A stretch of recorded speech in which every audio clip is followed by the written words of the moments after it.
Hello friends, എല്ലാവർക്കും എൻ്റെ പുതിയ വീഡിയോയിലേക്ക് സ്വാഗതം.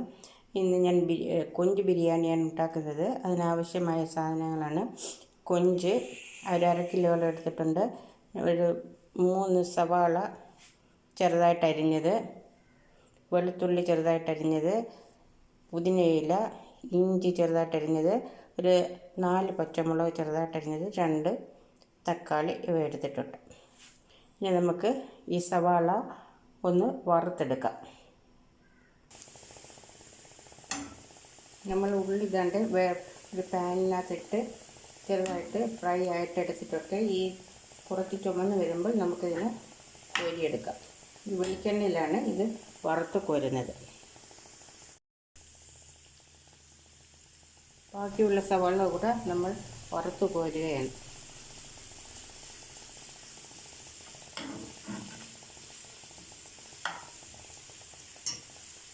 ഇതിൻ്റെ മസാല ഉണ്ടാക്കാൻ വേണ്ടി ഞാൻ കുറച്ച് ചെറിയ ഉള്ളി കൂടി എടുത്തിട്ടുണ്ട്. ഉള്ളി വറുത്ത് കോരിയതിന് ശേഷം ഇനി നമുക്ക് മസാല ഉണ്ടാക്കാം. ഇതിനു വേണ്ടി ഞാൻ ഈ ഉള്ളി വറുത്ത എണ്ണ തന്നെയാണ് ഉപയോഗിക്കുന്നത്. അതിൻ്റെ ബാക്കി എണ്ണ, അപ്പോൾ അതിനകത്ത് ഉള്ളി വറുത്തതിൻ്റെ ഒരു നല്ല മണം കൂടെ കാണും. അതിനുശേഷം ഒരു 2 സ്പൂണോളം നെയ്യ് കൂടെ ചേർത്തിട്ടുണ്ട്.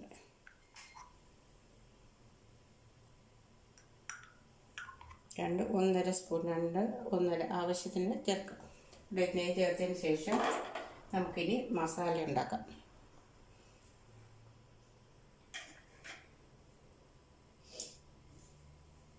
മസാല ഉണ്ടാക്കുന്നതിന് ആദ്യമായിട്ട് ചെറുതായിട്ട് അരിഞ്ഞ് വെച്ചിരിക്കുന്ന വെളുത്തുള്ളി ഇടും.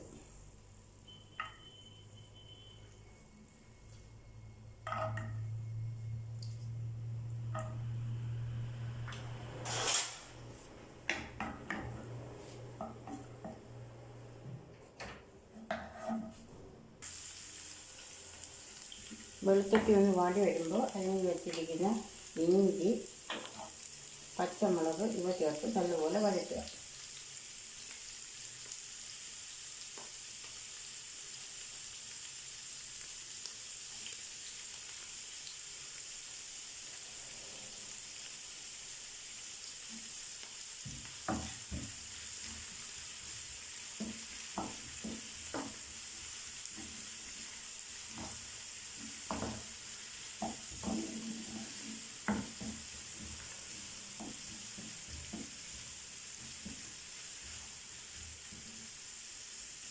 ഇതൊന്ന് വഴന്ന് വരുമ്പോഴത്തേക്ക് അരിഞ്ഞു വെച്ചിരിക്കുന്ന തക്കാളി ചേർക്കുക.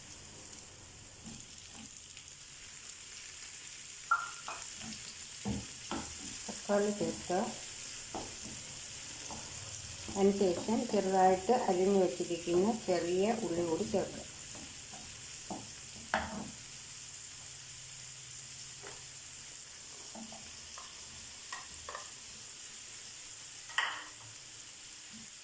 നല്ലപോലെ വഴറ്റുക.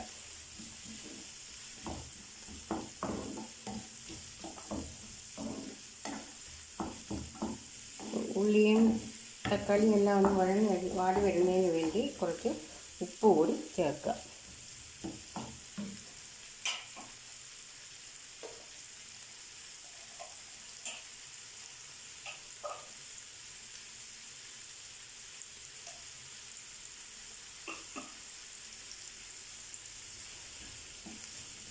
അടച്ചു വെച്ച് വഴറ്റുക.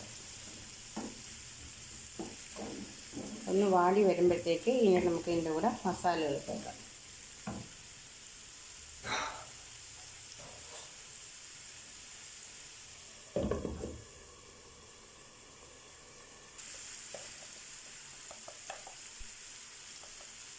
ഒരു 1/2 സ്പൂണോളം മഞ്ഞൾപ്പൊടി, 1 ടേബിൾ സ്പൂൺ മുളക് പൊടി, 1 ടേബിൾ സ്പൂൺ മല്ലിപ്പൊടി,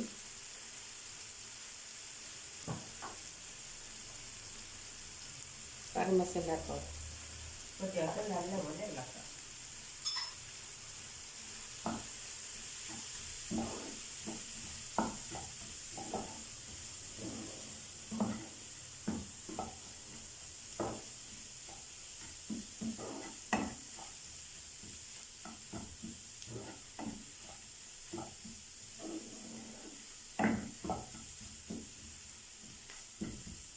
ശേഷം വറുത്ത് വെച്ചിരിക്കുന്ന ഉള്ളിയിൽ നിന്ന് ഒരു 1/4 ഭാഗം വെച്ചിട്ട് ബാക്കിയുള്ളത് ഇടുക.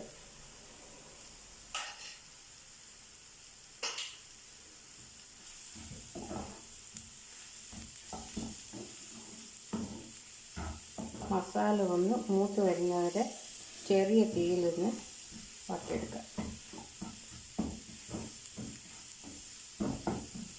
അടച്ചു വെച്ച് വറുക്കുക.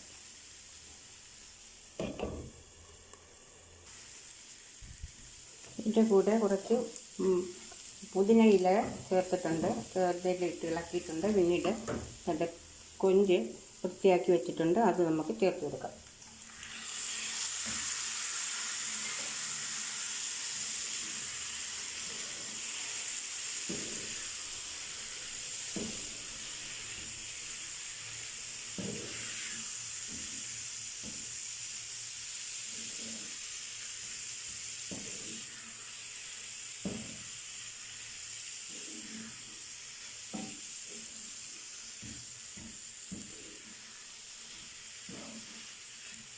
മസാല നല്ലപോലെ ഇളക്കി പിടിച്ചതിന് ശേഷം കുറച്ച് വെള്ളവും കൂടെ ഒഴിച്ച് ചെറിയ തീയിൽ ഒന്ന് വേവാൻ വയ്ക്കുക.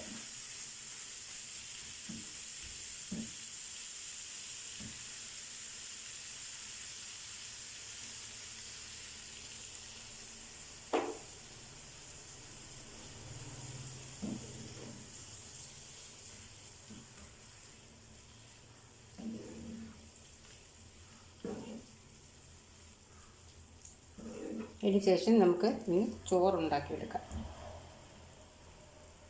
അടച്ചു വെച്ച് വേവിക്കുക.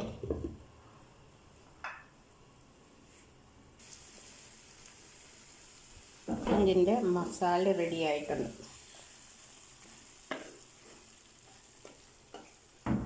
ഇനി നമുക്ക് ചോറ് തയ്യാറാക്കാം.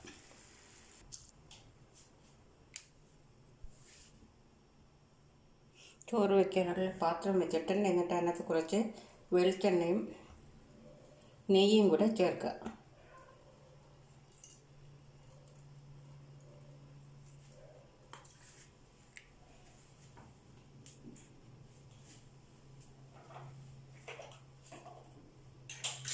ഒരു 2 സ്പൂൺ നെയ്യുമാണ് ചേർത്തിട്ടുള്ളത്.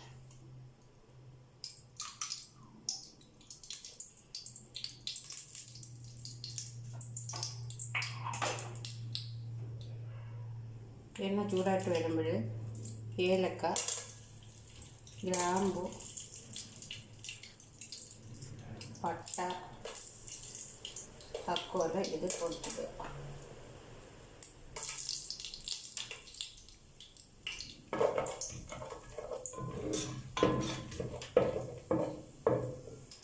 എണ്ണ ചൂടായി വരുമ്പോഴത്തേക്ക് ഇതിനാവശ്യമുള്ള വെള്ളം ഒഴിച്ച് കൊടുക്കുക.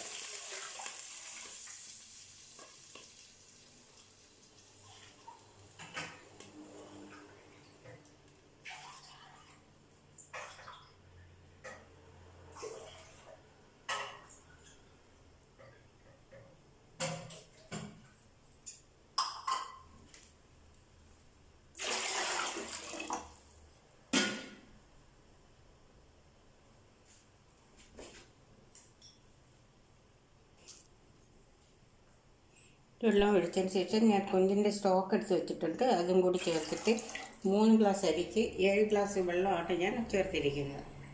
വെള്ളം ഒന്ന് തിളക്കട്ടെ. തിളച്ചതിന് ശേഷം നമുക്ക് അരി ഇട്ട് കൊടുക്കാം.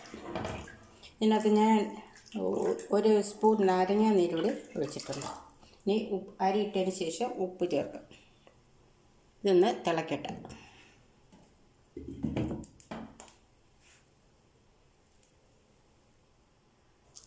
വെള്ളം തിളച്ചു തുടങ്ങിയിട്ടുണ്ട്. ഇനി നമുക്ക് അരി ഇട്ട് കൊടുക്കാം.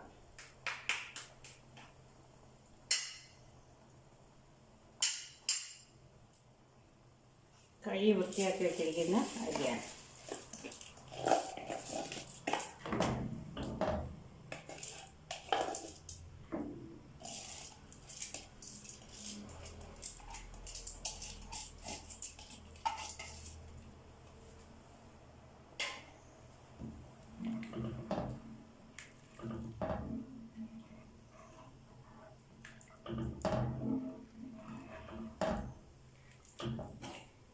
അടച്ച് വെച്ച് വേവിക്കാം. ചോറ് റെഡി ആയിട്ടുണ്ട്. ഇനി നമുക്കിതിന് വേറൊരു പാത്രത്തിലോട്ടാക്കിയിട്ട് ഒന്ന് സെറ്റ് ചെയ്തെടുക്കാം.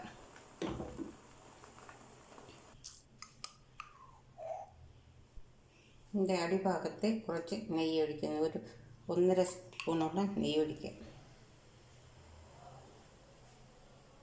എന്നിട്ട് അതിൻ്റെ മുകളിൽ നമുക്ക് ചോറ് ഇടും.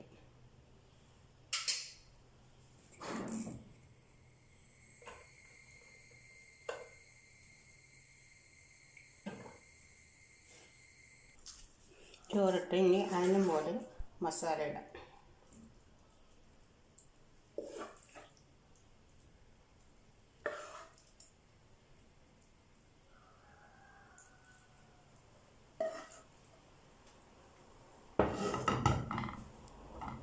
ഇതിന് മുകളിൽ വീണ്ടും ചോറിടുക.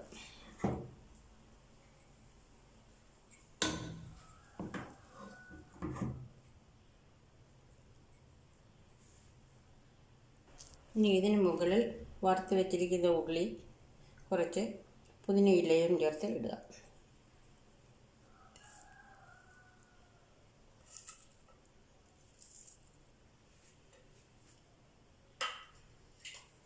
വീണ്ടും കൊഞ്ച് മസാല ഇടുക.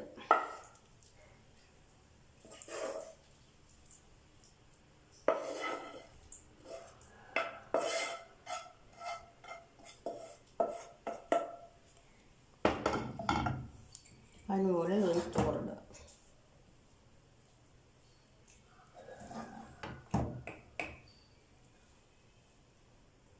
മുകളിൽ ചോറിട്ടതിന് ശേഷം ബാക്കിയുള്ള ഉള്ളി വറുത്തതും പുതിനയിലയും കൂടെ ഇടാം. മല്ലിയില ഉണ്ടെങ്കിൽ മല്ലിയില കൂടെ ഇടാം. മല്ലിയില ഇല്ല, അതുകൊണ്ട് ഞാൻ മല്ലിയില ഇടുന്നില്ല. ഒരു ചെറിയ സ്പൂൺ നെയ്യ് കൂടെ ഇതിൻ്റെ മുകളിൽ വയ്ക്കാം. എന്നിട്ട് ഞാൻ അടച്ച് വെച്ച് നമുക്ക് ദം ചെയ്യാം.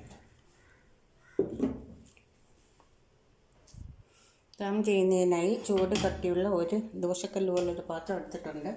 അതിൻ്റെ മുകളിൽ അത് വയ്ക്കുക. ഏറ്റവും ചെറിയ തീയിൽ ഒരു 10 മിനിറ്റോളം ഇടുക. അതിനുശേഷം നമുക്ക് എടുക്കാം. ദം റെഡി ആയിട്ടുണ്ട്. നല്ല കൊഞ്ചിൻ്റെ മണം വരുന്നുണ്ട്. നല്ല ടേസ്റ്റി ബിരിയാണിയാണ്. നമുക്കതിനെ ടേസ്റ്റ് ചെയ്ത് നോക്കാം.